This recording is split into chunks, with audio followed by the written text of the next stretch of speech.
ঘটনায় যাবার আগে একটু বলি, যারা শুনছেন আপনারা অনেকেই শোনেন কিন্তু এখনো পর্যন্ত সাবস্ক্রাইব করেননি। আপনাদেরকে বিশেষভাবে অনুরোধ করছি, অনুরোধ রাখা বা না রাখাটা আপনাদের ব্যাপার। যদি সাবস্ক্রাইব করেন আমরা ধন্য হব। চলে যাচ্ছি ঘটনায়। আসসালামু আলাইকুম রাসেল ভাই ও প্রিয় শ্রোতা বন্ধুরা, কেমন আছেন আপনারা? আমি মোহাম্মদ সাবিত আলম লিখছি ময়মনসিংহ বিভাগ থেকে। আজ আমি নতুন একটি ঘটনা নিয়ে আপনাদের সামনে উপস্থিত হয়েছি। আজকের ঘটনাটি আমাকে বলেছেন সামানা নামের একজন আপু। কথা না বাড়িয়ে আমি সরাসরি চলে যাব সামানা আপুর কাছে। ঘটনাটি সামানা আপু আমাকে যেভাবে বলেছেন আমি সেইভাবে আপনাদের সামনে উপস্থাপন করছি এবং অনিচ্ছাকৃত ভুল ত্রুটির জন্য সকলের নিকট ক্ষমা প্রার্থনা করছি। বলছেন সামানা আপু। ঘটনাটি সেই সময় যখন আমরা রাঙামাটিতে থাকতাম। যে ঘরটিতে এই ভয়াবহ ঘটনাগুলো ঘটেছিল সেটি আমাদের পৈতৃক বাড়ি ছিল, যা খুবই বড় একটি বাড়ি। বাড়িটির দুটি অংশ, নিচের অংশটি ছিল আমার চাচার এবং ওপরের অংশটি আমাদের। চাচার অংশটি আমাদের থেকে সম্পূর্ণ আলাদা ছিল। নিচের অংশে যাওয়ার জন্য শুধু বাইরে থেকে পথ ছিল, অর্থাৎ মেইন প্রবেশ পথ দিয়ে ঢুকে ডান হাতে পার্কিং, বাম হাতে লন, সামনে এগিয়ে গেলে বাড়িতে ঢোকার দুটি দরজা ছিল। একটি দরজা ওপরের অংশ, অন্যটি নিচের অংশের জন্য। আমার চাচার পরিবার দেশের বাইরে চলে গিয়েছিল, তাই এখন শুধুমাত্র আমাদের পরিবারই ওপরের অংশে থাকত আর নিচের অংশটি সম্পূর্ণ ফাঁকা থাকত। ওরা সব জিনিসপত্রই বিক্রি করে দিয়েছিল যাবার আগে।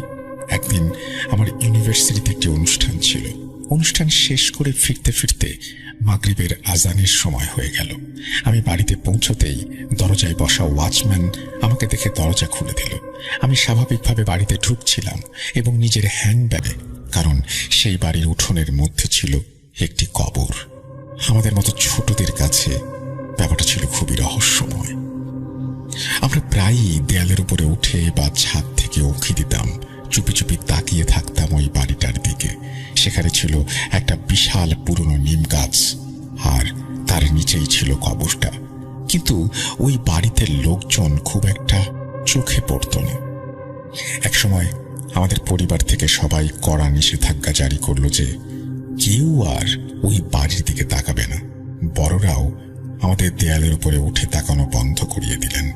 এরপর কবরটার দেখা যেত না, কারণ ওরা কবরটার ওপর টিনের ছাউনি দিয়ে ঢেকে দিয়েছিল। আমরা ততদিনে একটু একটু করে বড় হচ্ছিলাম, কিন্তু সেই একই প্রশ্ন মাথায় ঘুরপাক খেত, ওটা আসলে কি ছিল বা কবরটা কার ছিল সেটা আমরা কখনোই জানতে পারিনি। এরপর একে একে চাচার ছেলে মেয়েদের বিয়ে হয়ে গেল, সবাই আলাদা হয়ে গেল। চাচারাও গেলেন তার ছেলের কাছে। ফলে নিচতলার অংশটা একেবারে ফাঁকা হয়ে পড়ে থাকলো আর পুরো ঘরটা নিস্তব্ধতায় মোড়ানো রইল। এত বড় বাড়িতে আমরা তখন মাত্র 4 জন। আমরা 2 বোন ছিলাম, আমাদের পড়াশোনার চাপে ব্যস্ত। সময় কেটে যাচ্ছিল, কিন্তু আমি একটা জিনিস বারবার খেয়াল করতাম, যেখানে আমাদের দরজা অর্থাৎ ওপরের দিকে যাওয়ার পথটা, সেখান থেকে সবকিছুই স্বাভাবিক লাগতো, সবকিছুই ঠিকঠাক থাকতো। কিন্তু যতবারই চাচার ফ্লোরের সামনে যেতাম একটা অদ্ভুত ভার অনুভব করতাম। মনে হতো যেন কেউ সেখানে দাঁড়িয়ে আছে, যেন বাতাস থেমে গেছে ভ্যাকুয়ামের মতো। আর যদি একটু বেশি সময় সেখানে দাঁড়িয়ে থাকতাম তাহলে বুকের ভেতর কেমন একটা অস্বস্তি তৈরি হতো। আমি এই অনুভূতির কথা বাড়ির সবাইকে বলতাম, কিন্তু কেউই আমাকে বিশ্বাস করত না। তাছাড়া অন্য কেউ তেমন কিছু অনুভবও করত না। আমি তখন ভাবতাম, হয়তো আমি একটু বেশি ভাবছি বা ভয় পাতাকে। আমরা গরিব, কিন্তু মানুষ তো। আপনারা আমাদের গরিবদের মানুষই মনে করেন না। মনে হচ্ছিল রাগ আর ভয়ে ওনার মুখে যা আসছে উনি তাই বলছিলেন। বাবা শান্তভাবে বললেন, আচ্ছা একটু ঠিক করে বলো তো কি হয়েছে। তখন উনি বললেন, আমি ঘর থেকে কিছু জিনিস আনতে যাচ্ছিলাম, তখন আপনাদের লাউঞ্জের দরজা খোলা ছিল। হঠাৎ করে দরজাটা আমার চোখের সামনে এমনভাবে বন্ধ হয়ে গেল যেন মনে হচ্ছিল কেউ নিজের হাতে ধীরে ধীরে দরজাটা টেনে লাগিয়ে দিচ্ছে। কোনো বাতাস ছিল না, তবুও দরজাটা এত জোরে বন্ধ হলো যে আমি দেখলাম যে দরজার লক পর্যন্ত কাঁপছে। আর দরজাটা বন্ধ হওয়ার সঙ্গে সঙ্গে আমি দেখলাম একটা জখম অবস্থায় থাকা লোক ঘর থেকে বের হয়ে লাউঞ্জ হয়ে অন্য ঘরে ঢুকলো, আর তার সঙ্গে একটা লাল ফ্রক পরা মেয়ে। মেয়েটার চুল ছিল অস্বাভাবিক লম্বা। আমি বুঝতেই পারছিলাম না যে ওরা আদৌ মানুষ না অন্য কিছু। উনি এসব বলছিলেন আর ওনার সারা শরীর কাঁপছিল। এখন বাবা মা দুজনেই আমার দিকে তাকিয়ে রইলেন, কারণ এই পর্যন্ত কেবল আমি ওইরকম কিছু দেখেছিলাম। আর আমার পরে ওই প্লাম্বারও একই জিনিস দেখলেন। তারপর উনি বললেন, আমি আর এখানে কাজ করতে পারবো না। এ কথা বলেই উনি নিজের গাড়ি নিয়ে চলে গেলেন। বাবার সঙ্গে সঙ্গে নিচে নামলেন। ওয়াচম্যানও তখন সাথেই ছিল, কিন্তু তখন দরজাটা আগেই বন্ধ হয়ে গিয়েছিল। অন্য প্লাম্বার বলল, আমি তো দরজা খুলে উপরে গিয়েছিলাম, পরে আবার চাবি আনতে হয়েছে, কিন্তু দরজাটা এভাবে আটকে গিয়েছে যে কিছুতে খুলতে চাইছিল না। ভেতর থেকে তখনও বাথরুমের পানি ঢালার আওয়াজ আসছিল। অথচ প্লাম্বার নিশ্চিত করল যে সব নল আগেই বন্ধ করা হয়েছে। পানি আসছে কোত্থেকে? অনেক মানুষকে দেখতে পাওয়া এবং একটি ছোট মেয়েকে দেখতে পাওয়া, তার সাথে এই সব ঘটনা শুধু আমি নয়, ওই প্লাম্বারও দেখেছিল। এরপর একজন বিশেষজ্ঞ এসে জানালেন এই শক্তি খুবই নেতিবাচক, কিন্তু এটা দূর থেকে আসেনি, বরং আশপাশ থেকে এসেছে। এখন প্রশ্ন হচ্ছে যে কিভাবে, কার মাধ্যমে, আশপাশ থেকে কে বা কারা আমাদের কাছে এমন কিছু পাঠাবে? ঘরের কাছে কোনো কবরস্থানও ছিল না, না ছিল কোনো অনাবাদী জায়গা, কিন্তু বারবার কেবল একটা কবরের কথাই আমার মনে পড়ছিল, যেটা ছিল আমাদের ঘরের পেছনের গলির ভেতরের একটা বাড়ির উঠোনে। আমরা কখনোই জানতে পারিনি সেই বাড়ির লোকেরা কারা আর কবরটা কার ছিল। বলতে গেলে আমাদের বাড়ির পেছনে একটা সরু গলি ছিল। সেই গলির বাসিন্দাদের সঙ্গে আমাদের কোনোদিন কোনো প্রকার বন্ধুত্বপূর্ণ সম্পর্ক তৈরি হয়নি। আমরা ওনাদের কাউকেই চিনতাম না। তখন চাচার ছেলে বাড়িতে ছিল। রাতে আমরা সবাই মিলে এক জায়গায় বসে কথা বলছিলাম। পরের দিন কাজিনরা মিলে ছাদে উঠেও ওই বাড়িটার দিকে তাকিয়ে দেখার চেষ্টা করলো। সেই বাড়ির দিকে তাকাতেই যা দেখলাম আমরা, একেবারে লাগোয়া আর উঠোনে বাঁধানো কবর। তখন আমরা আরো অবাক হয়ে দেখলাম যে আগের মতো সেখানে শুধু একটা কবরই নয়, বরং এখন সেখানে 3টা কবর। একটা তো আগে থেকেই ছিল, নতুন করে এসেছে একটা বড় কবর, আর তার পাশে একটা ছোট কবর। আমার খুব কষ্ট হলো। আমি খুব কষ্ট করে চারপাশ থেকে তাকিয়ে সব দেখছিলাম, কিন্তু টিনের ছাউনি থাকায় চোখে বেশ কষ্ট হচ্ছিল। তখন একটাই চিন্তা মাথায় ঘুরপাক খাচ্ছিল, এই মানুষগুলো কবরস্থান বাদ দিয়ে নিজের বাড়িতেই কেন দাফন করতে হলো? কেনই বা নিজের ঘরের উঠোনে লাশ মাটি চাপা দিয়ে রাখা হয়? আমার চাচাতো ভাই চারপাশ থেকে যতটুকু সম্ভব জানার চেষ্টা করছিলেন। জানা যায় যে কিছুদিন আগে সেই বাড়ির এক লোক মোটরসাইকেল দুর্ঘটনায় মারা গিয়েছিল। তার সঙ্গে ছিল তার ছোট মেয়ে। মেয়েটির বয়স আনুমানিক 6 থেকে 8 বছরের মতো, আর লোকটার বয়স 30-এর কাছাকাছি। এই কথা শুনে আমার চাচাতো ভাই প্রচন্ড রেগে গিয়েছিল। সে বলেছিল, এটা তো একদমই অনুচিত। লোকজন বাড়ির উঠোনে কি করবে সেটা আমার দেখার বিষয় না, কিন্তু কিভাবে কবর দিতে পারে? শুনছেন, বলেন তো আপনাদের কি মনে হয় ওই জিনিসটা আসলে কি ছিল? বাবার মৃত্যুটা কি ওই ছায়ারই কাজ? কারণ বাবা তো শুধু 2টা সিঁড়ি দিয়ে পড়ে গিয়েছিল।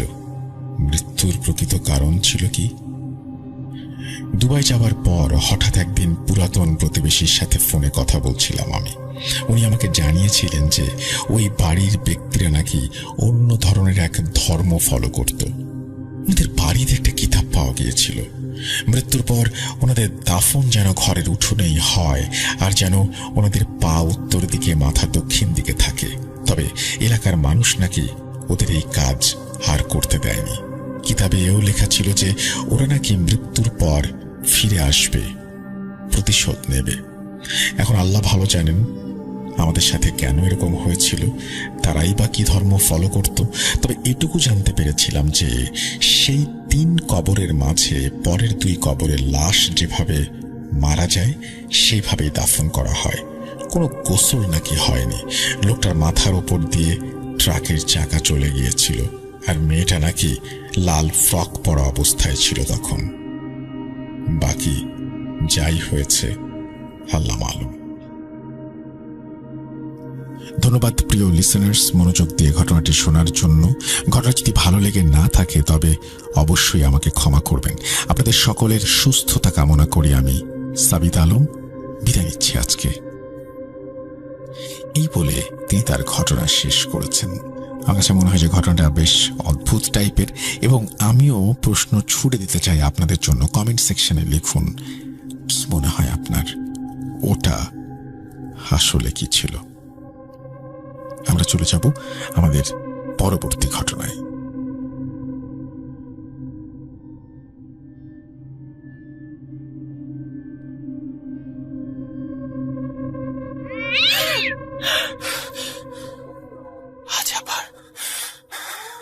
এমন মনে হলো যে আমি ছাড়াও আমার এই ফ্ল্যাটে মানে আমাদের বাসায় কেউ একজন আছে, মানে কেউ আছে আমি অনুভব করতে পারছিলাম, এবং সেই অনুভবটা ছিল অনেক তীব্র। মানে আপনি ধরুন যে আপনি শুয়ে আছেন, চোখটা বন্ধ করে আছেন, এবং আপনার রুমে যদি কেউ প্রবেশ করে, হাঁটা চলা করে, ঠিক যেমন ফিল আপনি করবেন ঠিক তেমন ফিল আমার হচ্ছিল, বা তার থেকে তীব্র হচ্ছিল। কারণ আমি তো জানি আমার বাসাতে কেউ নেই, তারপরেও মনে হচ্ছে যে না, আমার বাসাতে কেউ মানে হাঁটাচলা করছে বা আমার কাছাকাছি আসতে চাইছে। কিন্তু আমি এই বিষয়টা অতটা গুরুত্ব দিইনি। আমি ভাবতেছিলাম যে আমার মনের ভুল হতে পারে, কারণ আমি তো শিওর আমার বাসাতে কেউ নেই। তারপরেও আমি রিচেক করার জন্য আমি আমার মেন দরজা চেক করতে যাই যে আমার মেন দরজা লক আছে কিনা। যা হোক, লক চেক করে এসে দেখি যে লক করা আছে, মানে আমার বাসাতে কেউ ঢোকার পসিবিলিটি কোনোভাবেই সম্ভব না। যাই হোক, আমি এসে আবার পড়তে বসি, এবং একটা সময় আসলে এই ফিলটা আমি মানে বলে বোঝাতে পারবো না, কারণ এই বিষয়গুলো না যাদের সাথে হয় বা যার সাথে হয় সে ছাড়া অন্য কেউ এটা মানে অনুভব করতে পারবে না, কারণ আমি এর আগে কখনো এইরকম অনুভব করিনি। যা হোক, আমি দেখলাম আসলে আমরা এই বিষয়টা না এমন যে আমরা যে চোখে যেমন দেখি ওই জিনিস হচ্ছিল সে আমার কাছে আসতে চাচ্ছে। মানে সে তো দরজার ওখানে, এবং দরজা থেকে আমার ডিস্টেন্স ছিল প্রায় 5 ফুটের মতো হবে, এমন একটা ডিস্টেন্স ছিল। তো আমার মনে হচ্ছিল সে আমার রুমে প্রবেশ করতে চাচ্ছে, এবং সে আমার সাথে কথা বলতে চাচ্ছে বা আমার কাছে আসতে চাচ্ছে। কিন্তু ঠিক সেই সময়টায় আমার খুবই মানে ভয় অনুভব হওয়া শুরু হয়। মানে আমার যেহেতু এটা আমার জীবনের প্রথম আমি চাক্ষুষ দেখছি, সেহেতু তখন আমার অবস্থা খুবই একটা খারাপ হতে থাকে। তখন আমার ভেতর থেকেই কেন জানি না কেউ একজন মানে বলছে বা কৃতজ্ঞ থাকবো। আমি জানি না আমি গুছিয়ে গল্পটা বলতে পারলাম কিনা, তবুও সর্বোচ্চ চেষ্টা করেছি। আর আশা করছি আপনাদের সাথে খুব দ্রুত আমার দেখা হবে ইনশাল্লাহ।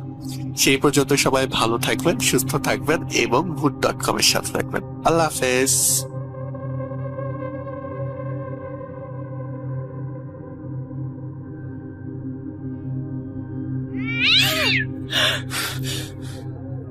আজ আবার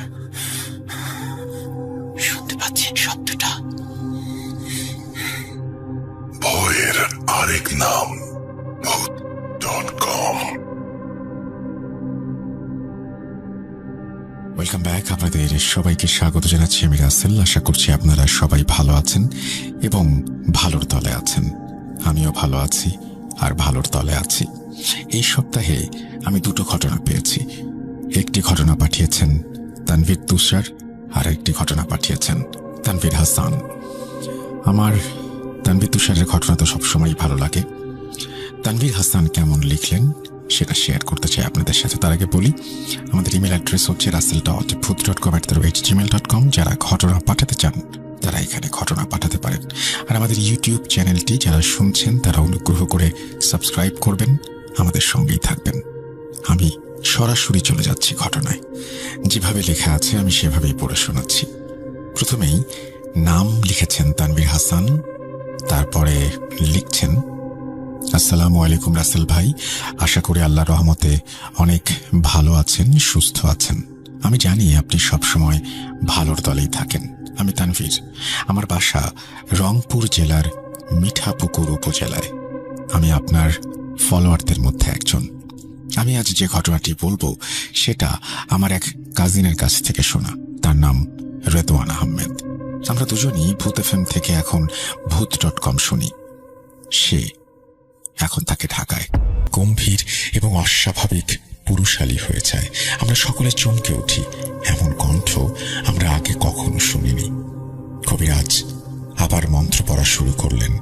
এবার তার গলায় কিছুটা তেজ। বললেন, তুই এই দেহে থাকতে পারবি না। কে পাঠিয়েছে তোকে? জবাব এলো না।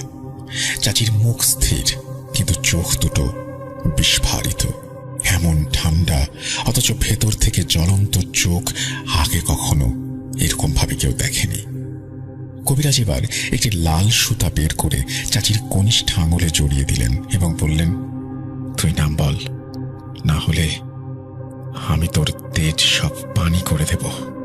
সেই মুহূর্তে চাচির কণ্ঠস্বর গর্জে উঠল, আমি নাম বলবো না, আমাকে কেন ডেকেছিস সেটা বল। আমার বাবা, যিনি এতদিন কিছুতেই এই সব বিষয়ে বিশ্বাস করতে রাজি ছিলেন না, তিনি সেই ঘটনা দেখে শুনে স্তব্ধ হয়ে গেলেন। তাদের কথোপকথন এখনো আমার কানে ভাসে। কবিরাজ তার গায়ে পড়া পানি ছুঁড়ে মারলেন। জিনটি বলল সে সব বলবে। জিনটির বলা মতে চাচি একদিন রাস্তা দিয়ে যাচ্ছিলেন, তখন তার চাচিকে ভালো লাগে, তাই সে চাচির সাথে কথা বলতে চায়, কিন্তু সে সামনে এলেই চাচি জ্ঞান হারিয়ে ফেলতেন। এই বলে চাচি হঠাৎ মাটিতে পড়ে যান। কবিরাজ বললেন, পালিয়েছে, শুনুন, আপনারা একটু দূরে সরুন এবং একজন মেয়েটাকে ধরে বসার ব্যবস্থা করুন। কবিরাজ মন্ত্র পড়তে থাকেন। কিছুক্ষণ পর আবার জিনটি হাজির হয়। কবিরাজ তখন তার গায়ে পানি ছেটাতে ছেটাতে বলেন, পালিয়ে গেছিস একবার, হার নয়। চাচির মুখে তখন জিনটি কথা বলে ওঠে। সে সব বলতে রাজি হয়। কবিরাজ বললেন, আগে বল তুই কে? সে বলে তার কোনো নাম নেই, এমনকি তার বাবা মাও নেই। কবিরাজ তার সাথে তখন অন্য ভাষায় কথা বলতে থাকে। শেষে চাচি আবারও মাটিতে পড়ে যান। কবিরাজ আমাদের জানান, নর্মালি কাটে, মানে ধান খেতে কাজ করেন, বিভিন্ন জায়গায় কাজ করেন, গরু মহিষ চড়ান, এগুলো নিয়ে নিয়ে ওনার সারাদিনের সময় কেটে যায়। তো নর্মালি গ্রামের মানুষ হচ্ছে সন্ধ্যা 7টা বা 8টা বাজতেই শুয়ে পড়তো। তারা তো খুব সকালে উঠে পরিশ্রম করতো, তারপর হচ্ছে রাতের বেলা দ্রুত খেয়ে দিয়ে ঘুমিয়ে পড়তো যেন সকালে আবার উঠতে পারে। তো জহির চাচা হচ্ছেন রাতের বেলা শুয়েই হচ্ছে ঘুমিয়ে যেতেন। মানে ব্যাপারটা এরকম যে উনি শুলেন 5 মিনিট বা 10 মিনিটের মাঝে উনি একদম গভীর ঘুমে চলে যান। ওনাকে পরবর্তীতে ডাকলে উনি সহজে ওঠেন না। কিন্তু সেই রাতে ওনার ঘুমাতে খুব অসুবিধা হচ্ছিল। উনি সহজে ঘুমাতে পারছিলেন না বলতে উনি একেবারেই ঘুমাতে পারছিলেন না। সেই রাত উনি ঘুমাতেই পারলেন না। আর সেই রাত কোনোভাবে কেটে গেল। সেই রাত কাটার পর হচ্ছে চাচা আবার পরদিন সকালবেলা মানে বাজারে যাওয়ার উদ্দেশ্যে রওনা দেন। তো উনি যখন বাজারে যান, রাস্তায় উনি মানে যেতে যেতে পুরো রাস্তা উনি খালি চিন্তা করেন যে হচ্ছে আজকে কি মহিলাটাকে আবার দেখবো কিনা। উনি নিজের মনের অজান্তেই সম্পূর্ণ রাস্তায় ওই মহিলাটাকে খুঁজতে থাকেন। উনি বারবার খালি এদিক সেদিক তাকাচ্ছেন যে কোথাও কি তাকে দেখা যায় কিনা। অন্যদিকে তার হচ্ছে চলার যে ধরন এবং যে একটা গতি ছিল, সেই গতিটা খুবই কমে এসেছিল, কারণ উনি রাতে একদমই ঘুমাতে পারেনি। ওনার শরীরে প্রচুর ক্লান্তি ছিল। ওনাকে দেখেই বোঝা যাচ্ছিল যে ওনার হচ্ছে চোখ খুব টায়ার্ড হয়ে আছে। তারপর হচ্ছে উনি ঠিক মতো চলতে ফিরতে পারছেন না। খুব কষ্ট করে উনি বাজারের দিকে যান। তো বাজারে পৌঁছানোর পর উনি বাজার সদাই করেন। বাজার সদাই করার পর উনি আবার একই রাস্তা দিয়ে ফিরে আসতে থাকেন এবং ফিরে আসার সময়ও তিনি ওই মহিলাকেই খুঁজতে থাকেন। কিন্তু উনি ওই মহিলাটাকে আর কোথাও দেখতে পান না সেদিন। তিনি যখন ফিরে আসছিলেন তখন তিনি মানে বাসার কিছুটা কাছাকাছি এসে উনি খেয়াল করেন যে ওনার কাছে কেন জানেন না মনে হচ্ছে ওনার পিছে পিছে কেউ আসছে। তো উনি মানে হুট করে পিছন দিকে তাকানোর সিদ্ধান্ত নেন এবং কিছু দূর যাওয়ার পর হুট করে উনি পেছনের দিকে তাকান। পেছনের দিকে তাকিয়ে উনি যেটা দেখেন সেটা হচ্ছে 2015 সালেরই ঘটনা। এটা আমার বর্তমান বয়স হচ্ছে 10 বছর। আমি এই ঘটনাটি আমার বাবার কাছ থেকে শুনি। তো ঘটনায় ফিরি। আমি হচ্ছে মানে আমার বাবার কথা বলছি। আমার বাবা হচ্ছে ঘরটা ভেঙে নতুন করে একটু পাকা ঘর তৈরি করেন। তো পাকা ঘর তৈরি করার পর হচ্ছে সেখানে আমার মা এবং বাবা প্রায় সময় গিয়ে থাকেন। তো এক সময় একদিন এরকম হয় যে ওনারা হচ্ছে মানে ছুটিতে, কোনো একটা ছুটিতে ওনারা সেখানে যান, সেখানে গিয়ে হচ্ছে থাকেন। তো রাতের বেলা হচ্ছে আমার মা সব কাজটা শেষ করে উনি হচ্ছে ঘুমের জন্য বাবার সাথে গিয়ে শুয়ে পড়েন। তো শুয়ে পড়ার কিছুক্ষণ পর উনি খেয়াল করেন যে ওনাদের দরজায় হয়তো কেউ নক করছে। তো উনি উঠে দরজা খোলেন। দরজা খুলে চেক করেন যে কেউ দরজায় আসলে নক করছে কিনা। কিন্তু উনি গিয়ে দেখেন যে না, দরজায় কেউ নক করছে না, কোনো কিছু নেই। তো উনি দরজা খুলে আবার পেছন ফিরে আসতে যাবেন, তখন উনি দেখেন যে এবার নিচ থেকে হয়তো বহু শব্দ আসছে অন্য রুম থেকে। তো উনি হচ্ছে শব্দের সোর্স খোঁজার জন্য মানে শব্দটা ফলো করতে করতে নিচের দিকে যান, সিঁড়ি নেমে যান। তো সিঁড়ি নেমে যাওয়ার পর উনি মানে সিঁড়ির পাশে একটা জানালা ছিল, সেই জানালার দিকে তাকিয়ে খেয়াল করে দেখেন যে একটা বৃদ্ধা মহিলা বাইরে উঠানে দাঁড়ানো। সে হচ্ছে মানে তার মাথা থেকে একটা লাকড়ির গোছা রাখলো নিচে রেখে হচ্ছে সেটার বাঁধন খুলে দিয়ে লাকড়িগুলো হচ্ছে এদিক সেদিক ছুটিয়ে মানে ছুঁড়ে মারছে আর কি। এটা দেখে উনি বেশ ভয় পান। ভয় পেয়ে হচ্ছে উনি দ্রুত সেই জানালার কাছে যান এবং গিয়ে দেখেন যে সেখানে কেউ নেই, আসলে কোনো লাকড়িও নেই। তো এরকম জানালার পাশে দাঁড়িয়ে থেকে উনি যখন দেখছিলেন তখন উনি ফিল করেন যে ওনার কাঁধে কারো নিঃশ্বাস অনুভব করছেন। উনি মানে নিঃশ্বাসের একটা গরম অনুভূতি আছে না, সেটা পড়ছে। উনি ভাবেন হয়তো আমার বাবা ওনার পিছনে এসেছেন, কিন্তু উনি পেছন দিকে তাকিয়ে যা দেখেন তা দেখার পর ওনার মুখ থেকে বিকট এক চিৎকার বেরিয়ে আসে। উনি দেখেন যে বৃদ্ধ মহিলাকে উনি হচ্ছে মানে লাকড়ি ছড়িয়ে ছিটিয়ে রাখতে দেখছেন, সেই মহিলা ওনার পেছনে দাঁড়ানো এবং ওনার গলায় হাত দিয়ে ধরে আছে।